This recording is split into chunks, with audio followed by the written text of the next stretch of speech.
तुमने सुना होगा, महाभारत का युद्ध खत्म हो गया था, लेकिन एक योद्धा था जिसका युद्ध कभी खत्म ही नहीं हुआ।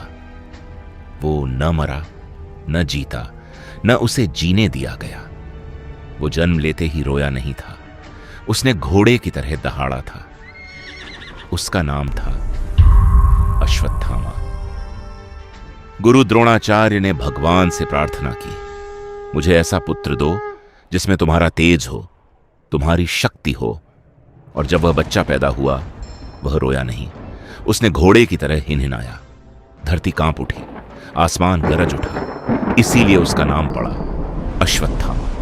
कहते हैं उसके मस्तक पर एक दिव्य मणि थी, एक ऐसी मणि जो उसे अमर बनाती थी। न अस्त्र, न शस्त्र, न भूख, न प्यास, न बीमारी, कुछ भी उसे मार नहीं सकता था। सोचो, अमर होना वरदान है या सबसे बड़ा श्राप। लोग कहते हैं सिर्फ अर्जुन ही महान धनुर्धर था, लेकिन विराट युद्ध में अर्जुन और अश्वत्थामा आमने सामने आए थे। दो तीर एक सीधी रेखा में चलते हुए, दोनों एक जैसे, दोनों भयंकर। वह अकेला योद्धा था जो घटोत्कच से नहीं डरा। उसने एक ही दिन में हजारों सैनिकों को मार गिराया। उसने नारायण अस्त्र चला दिया था, एक ऐसा अस्त्र जो पूरी सेना को एक पल में समाप्त कर सकता था। अगर कृष्ण न होते तो शायद महाभारत वहीं खत्म हो जाता, और फिर सब कुछ बदल गया। पहले भीष्म गिरे, फिर द्रोणाचार्य, और द्रोण को हराया गया, युद्ध से नहीं, चाल से। जब अश्वत्थामा को पता चला, उसकी आंखों में पानी नहीं, आग थी। उसने दुर्योधन को वचन दिया, मैं पांडव वंश मिटा दूंगा। उस रात वह शिव की आराधना करता है, और कहते हैं उस रात वह सिर्फ अश्वत्थामा नहीं था, वह रुद्र था। वह पांडव शिविर में घुसा। जो सो रहे थे वह कभी नहीं जागे। आग, चीख, खून, अंधेरा।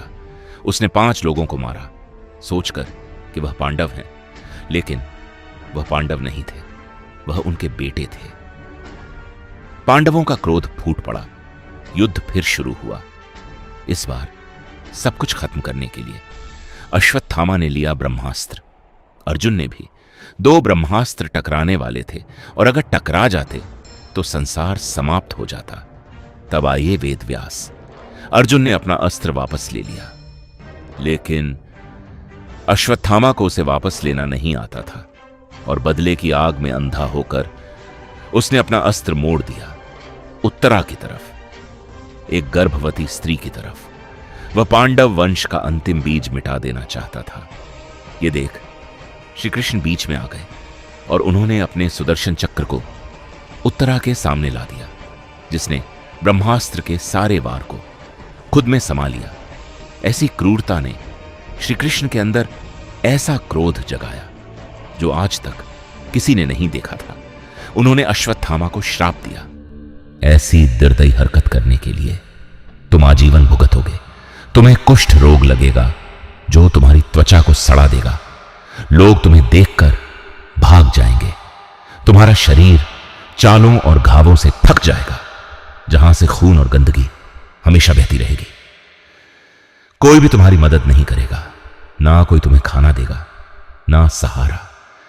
तुम एक भिक्षुक की तरह जगह जगह घूमोगे, बिना किसी आराम के।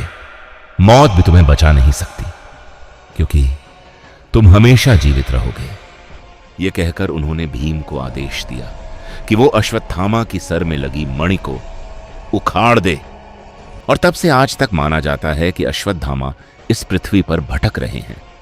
माना जाता है कि वो इंतजार कर रहे हैं भगवान विष्णु के आखिरी अवतार, कल की अवतार का, जिनकी सहायता कर वो इस संसार को कल युग के रोग से मुक्त करेंगे, और अपने आप को भी।